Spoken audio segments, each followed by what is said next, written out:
Yo les refs, nouvelle vidéo aujourd'hui, nouveau débrief. Et celui-là, je suis content de le faire. On va parler de la très belle victoire d'Arsenal 3-0 face à Brentford aujourd'hui. Alors, j'avais pas fait le débrief après le match de United parce que j'étais dans un état, rien que d'y repenser, ça me fait mal au cœur.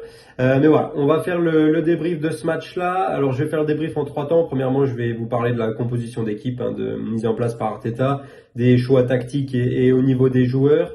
Ensuite, je vais vous dire ce que j'ai pensé du match. Première mi-temps, deuxième mi-temps, et enfin je fais une petite analyse globale à la fin avec un petit point stade, voilà, pour vous dire ce qui m'a plu, ce qui m'a moins plu.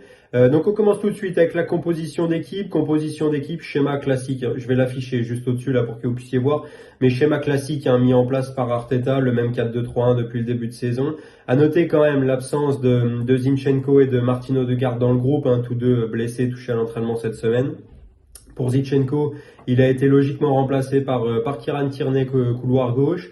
Le reste de la défense, ça bouge pas avec Ben White qui reste titulaire au poste d'arrière droit. Nouveau poste pour lui, moi je le trouve plutôt bon depuis le début de l'année. La charnière Saliba-Gabriel qui donne entière satisfaction.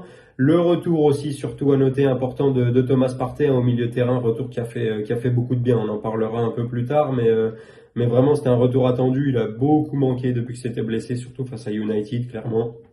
Je pense que s'il avait été là, le résultat n'aurait pas été le même. À côté de lui, Granit Xhaka, encore une fois titulaire, qui était capitaine cet après-midi, du coup, en l'absence de Martin Odegaard. L'animation offensive qui bouge pas, donc première titularisation en première ligue pour Fabio Vieira, pour remplacer Martin Odegaard au poste de meneur de jeu.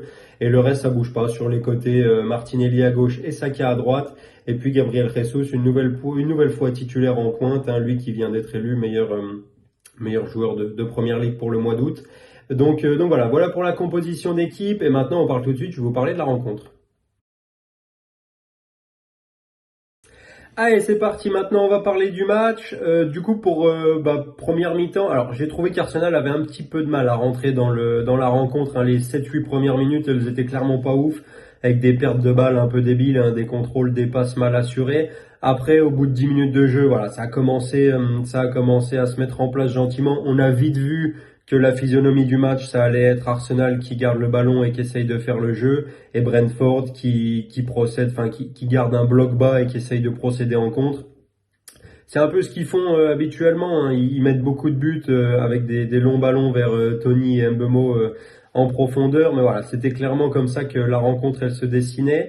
Arsenal qui a commencé à mettre son jeu en place au bout de 10-12 minutes. Et puis du coup, le premier but qui arrivait assez rapidement, vers la 14e, 15e minute. Suite à une contre-attaque d'Arsenal, un corner obtenu, Saka qui tire très bien le corner et Saliba qui met une superbe tête décroisée. Son deuxième but de la saison pour lui après son but à Brentford.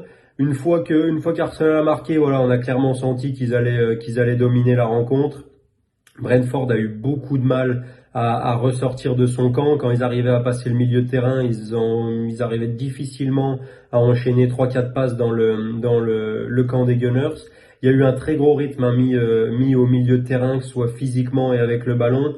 Et là, on a vu que le retour de Thomas Partey, il avait fait beaucoup de bien, que ce soit dans l'impact ou dans la relance.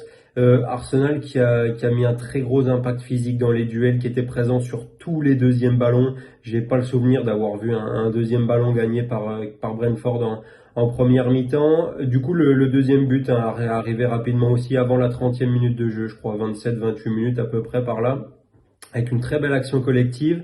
Arsenal, je me demande si quasiment tous les joueurs n'ont pas touché le ballon sur l'action, avec la balle qui va à droite, à gauche, au milieu. Tout le monde a été impliqué, qui s'est fini par un très beau centre de Granit Xhaka sur la tête de Gabriel Jesus. Et puis finition impeccable pour le Brésilien, comme d'habitude, avec une belle tête en lucarne, imparable pour le goal de Brentford.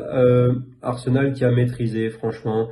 De la 10e minute jusqu'à la mi-temps, Arsenal a maîtrisé son sujet. Ils étaient clairement mais j'avais même pas le sentiment qu'ils cherchaient à pousser tant que ça pour marquer plus. Je pense que s'ils y étaient vraiment allés, qu'ils avaient vraiment mis beaucoup plus d'intensité, ils auraient pu mettre plus que deux buts à la mi-temps. Mais voilà, c'était une première mi-temps dans l'ensemble qui a été maîtrisée globalement par Arsenal, que ce soit physiquement, dans les duels, avec le ballon, sans ballon, dans le repli. C'était vraiment une bonne première mi-temps. Et puis au retour des vestiaires, pareil, ça a continué.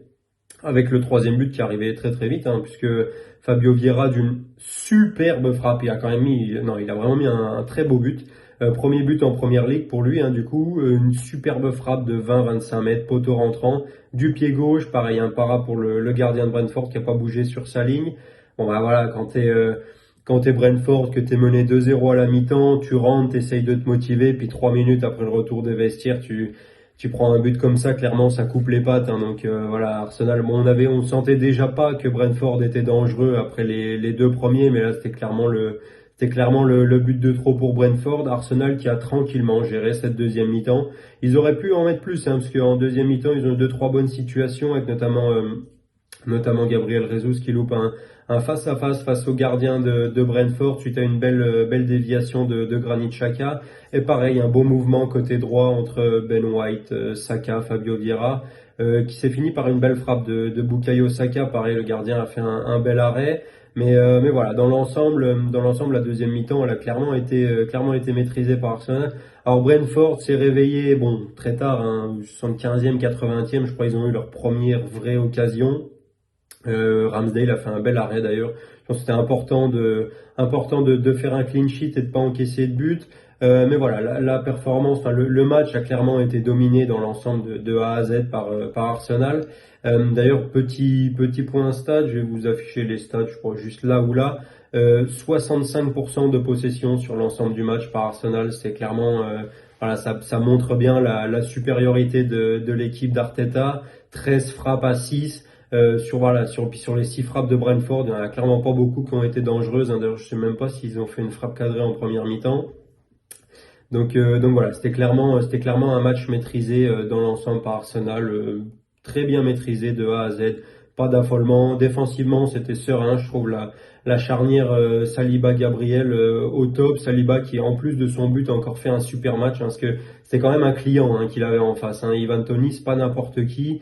Il restait sur un triplé face à Leeds. Il a été appelé cette semaine par Southgate en sélection anglaise, première sélection pour lui. Donc voilà, Ivan Toney, c'était un client. Bah, Saliba, il a répondu présent. Il a encore fait un très gros match dans les relances. C'est super propre, il n'y a pas de déchets. Dans les duels, c'est pareil. Il est toujours là, toujours quand il faut. Sur les deuxièmes ballons, pareil. Donc voilà, franchement, très bon match de la défense. Au milieu de terrain, comme j'ai dit, hein, le retour de Thomas Partey, il a fait énormément le bien. Moi, c'est vraiment un joueur que j'adore. On sent clairement, hein, clairement, il y a deux équipes en fait. Il y a le Arsenal avec Thomas Partey et Arsenal sans lui. Donc voilà, c'était clairement une bonne chose qu'il soit de retour. Granit Xhaka, pareil, toujours au top comme depuis le début de saison, c'est un des plus réguliers. Donc encore un bon match aujourd'hui. L'animation offensive, c'est pareil, ça a bien tourné. Les joueurs de côté qui ont apporté, qui ont provoqué. Donc c'était vraiment un bon match. À noter, petit point historique, hein, aussi en fin de match avec l'entrée d'Ethan Nwaneri pour Arsenal, un jeune joueur de 15 ans. Il est né en mars 2007 et il a fait ses débuts en Première Ligue aujourd'hui. Ça devient du coup le plus jeune joueur d'Arsenal à jouer en Première Ligue, donc il succède à Cesc Fabregas qui lui a fait ses débuts, je crois, à 16 ans à peu près, il me semble bien, un tout petit peu après 16 ans, mais voilà, enfin 15 ans, ses débuts en Première Ligue, c'est absolument incroyable. Et puis pareil, Marquinhos qui est rentré aussi pour les 2-3 dernières minutes, l'attaquant brésilien qu'Arsenal a recruté cet été. Donc voilà, c'était un très bon match de la part des Gunners. Franchement, dans l'ensemble, c'était maîtrisé de A à Z. Offensivement, c'était très bon. Il y avait le contenu était propre. Défensivement, c'est pareil, c'était serein. J'ai bien aimé. Ramsdale qui a répondu présent quand il fallait, hein, pas comme contre Fulham. Voilà, c'était pas son meilleur match. Mais voilà, donc très bonne partition de la part des Gunners. N'hésitez pas à me dire en commentaire ce que vous avez pensé du match, si vous l'avez regardé, qu'est-ce que vous avez pensé de la rencontre. C'était très important pour Arsenal de gagner aujourd'hui, parce que du coup il y a la trêve internationale qui arrive, et puis donc c'est toujours important, hein, de partir en sélection nationale sur une victoire, et puis surtout pour garder la première place au classement, parce que City a gagné 3-0 hier au Molineux face à Wolverhampton, si je dis pas de bêtises, et puis Tottenham a mis une branlée 6-2 à Leicester. D'ailleurs Leicester, je pense que je vais pas tarder à faire une vidéo sur leur cas, parce que c'est vraiment ridicule depuis le début d'année.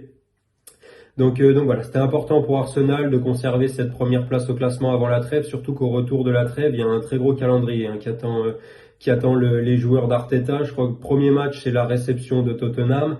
Après, il doit y avoir Liverpool qui vient jouer à l'Emirates pas longtemps après. des matchs d'Europa League avec le match contre le PSV qui a été déplacé. Enfin voilà, il va y avoir un enchaînement de très gros matchs, à commencer, comme je l'ai dit, par le derby qu'il faudra absolument gagner. Donc voilà, c'était important pour Arsenal de gagner aujourd'hui. C'était une belle victoire, c'est chose faite. Donc voilà pour mon débrief. N'hésitez pas, comme j'ai dit, à me dire dans les commentaires ce que vous avez pensé du match. Qu'est-ce que vous avez pensé de la performance du 11 de Mikel Arteta? N'hésitez pas à vous abonner aussi, ça ferait plaisir qu'on atteigne la barre des 50 abonnés, à mettre un petit pouce bleu et à partager la vidéo, ça fait toujours plaisir. Et puis en attendant qu'on se retrouve pour une prochaine vidéo, et ben prenez soin de vous, portez-vous bien, à la prochaine les refs.